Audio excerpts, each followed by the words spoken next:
अस्सलाम वालेकुम दोस्तों, कैसे हैं आप सब। उम्मीद है कि आप खैरियत से होंगे। आपको फ़न हावर पर खुशामदीद कहता हूँ। दोस्तों, अगर आपने चैनल सब्सक्राइब नहीं किया तो सब्सक्राइब कर दें और बेल आइकन प्रेस करना मत भूलिएगा ताकि आपको आने वाली वीडियोस की अपडेट मिलती रहे। दोस्तों, आज हम कुर्दुस उस्मान सीज़न 4 की एपिसोड नंबर 6 का आगाज़ करने जा रहे हैं। इस किस के आगाज़ में यानी शहर का मंजर सामने आता है जहां उस्मान और अलाउद्दीन तलवारबाजी की मशक कर रहे थे। उस्मान अपने बेटे को कहता है, हम दुश्मन पर दब लगा चुके हैं, अब वो हम पर हमला करेगा।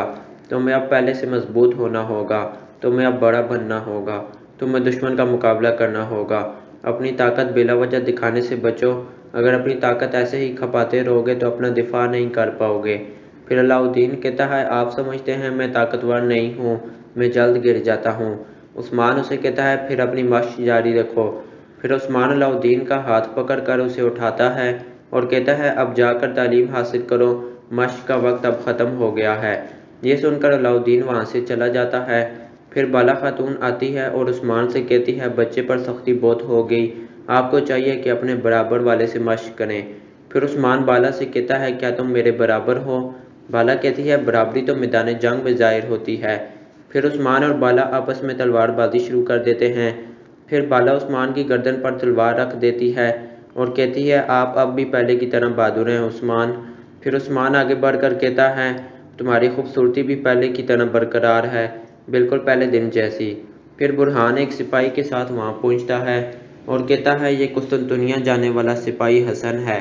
फिर उस्मान उस सिपाही को एक खंजर देता है जो कपड़े में लिपटा होता है। उस्मान कहता है, ये शहंशाह के हवाले करना है, ये खंजर उस खत में लिखी तहरीर का सबूत है, तुम कुस्तुनतुनिया पहुँच कर ये कोनूर को दे देना। उस्मान कहता है, रास्ते में हम पर हमला करने वाले भी बहुत हैं, तुम्हें एहतियात से जाना होगा। हसन कहता है, मैं अपने साथ 2 सिपाही लेकर रवाना हो जाऊंगा, आप फिक्र मत करें, मैं अपनी जान की बाजी लगा दूंगा। फिर वो सिपाही कुस्तुनतुनिया के लिए रवाना हो जाता है। फिर उस्मान बुरहान से कहता है, हिफाजती इकदामात पहले से बढ़ा दो, घोड़ों का भी ख्याल रखो, दुश्मन मुख्तलिफ हैं और वो हमला भी मुख्तलिफ अंदाज में करेंगे, मगर हम भी पहले जैसे नहीं हैं। फिर कुस्तुनतुनिया में कांतानोस कहता है, रूम मुझे तख्त का मुस्तहिक समझता है, मगर वो उस्मान मेरे रास्ते में रुकावट बन चुका है, मगर वो अब उसका हिसाब चुकाएगा। उसे सब कुछ पता था, उसने मेरे शहर में जासूस मुकर्रर किए, अब यनी शहर में भी मेरा जासूस होगा। फिर जंगल में वो लड़की शिकार की तलाश में होती है। दोस्तों, इसका नाम फेरिक है। उस्मान के सिपाही वो खंजर और ख़त लेकर कुस्तुनतुनिया जा रहे होते हैं, मगर फेरिक उनके रास्ते में आ जाती है। हसन कहता है, तुम कौन हो, क्या चाहती हो। फेरिक कहती है, मैं तुम्हारे लिए तोहफा लाई हूँ। फिर वो 2 खंजर निकाल कर हसन के सिपाहियों की तरफ फेंकती है और वो मर जाते हैं। फिर हसन फेरिक को मारने के लिए उस पर हमला करता है, मगर वो कुछ ही देर में हसन को भी मार देती है और वो मर जाता है। फिर वो हसन के पास से उस्मान का दिया हुआ ख़त और खंजर निकाल कर कहती है, मैं मार्था हूँ, मैं यानी शहर में ताजिर बनकर आई हूँ, उम्मीद है आप मुझे पसंद करेंगे। फिर कुस्तुनतुनिया में कांतानोस कहता है, उस्मान मैं तुम्हें मार दूंगा, तुम्हारे पास से हर शख्स को छीन लूँगा, मैं तुम्हारे सरदारान को ख़त्म कर दूंगा।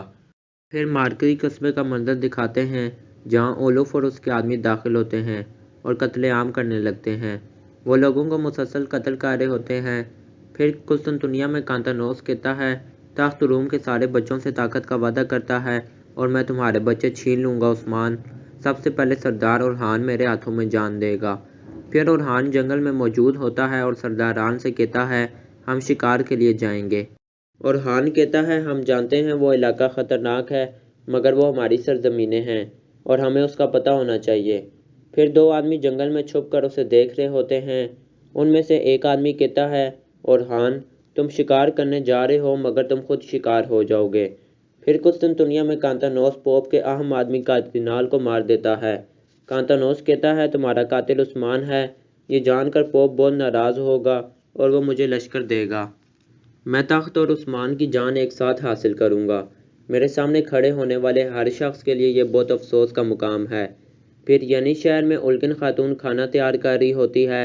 एक सिपाही आकर खाने का पूछता है तो उल्गिन कहती है, ये खाना सिर्फ ओरहान साहब के लिए तैयार किया जा रहा है। फिर थोड़ी देर बाद जरकुताई बावर्ची खाने में आता है और छुप कर खाना निकालने लगता है। उल्गिन उसे देख लेती है और कहती है, खाओ जरकुताई। پھر وہ اسے پلیٹ میں کھانا نکال کر دیتی ہے۔ جرکوتائی کھانا لے کر چلا جاتا ہے۔ پھر جرکوتائی کے جانے کے بعد اولگن کہتی ہے، کھاؤ جرکوتائی، میری جان تم پر قربان ہے۔ پھر ینی شہر میں عثمان دورسن فقی سے کہہ رہا تھا، تمام ترک قبائل کی طرف ایلچی بھیجنے ہیں۔ وطن کی حفاظت تلوار سے ہوتی ہے مگر حکمرانی قلم سے کی جاتی ہے۔ اسی وجہ سے علماء کو بلاوا بھیجیے کہ سب ہماری سرزمینوں پر تشریف لائیں اور رونق بخشیں۔ دورسن فقی کہتا ہے، یہ بات تو خوشخبری کی ہے، سب کو پتہ ہونا چاہیے کہ فتوحات علم کے نور سے منور ہوتی ہیں اور یہ خوشخبری یعنی شہر کو علم کا مرکز بنائے گی۔ پھر عثمان کہتا ہے، ہم جو نئے شہر بنانے کے خواب دیکھ رہے ہیں مگر اس کے لیے کیا کرنا ہے وہ ہم کبھی نہیں بھولیں گے۔ اسی وجہ سے ہم کارا جیسر کی صورتحال جاننے کے لیے جا رہے ہیں۔ پھر عثمان اور اس کے سپاہی روانہ ہو جاتے ہیں۔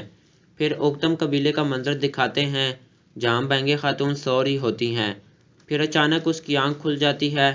پھر وہ اپنے صندوق سے اپنی مرحوم والدہ کا لباس نکال کر کہتی ہے، میری پیاری والدہ، باتر میرے لیے بھائی جیسا ہے، اس کی سانس میری سانس اور اس کی جان میری جان ہے۔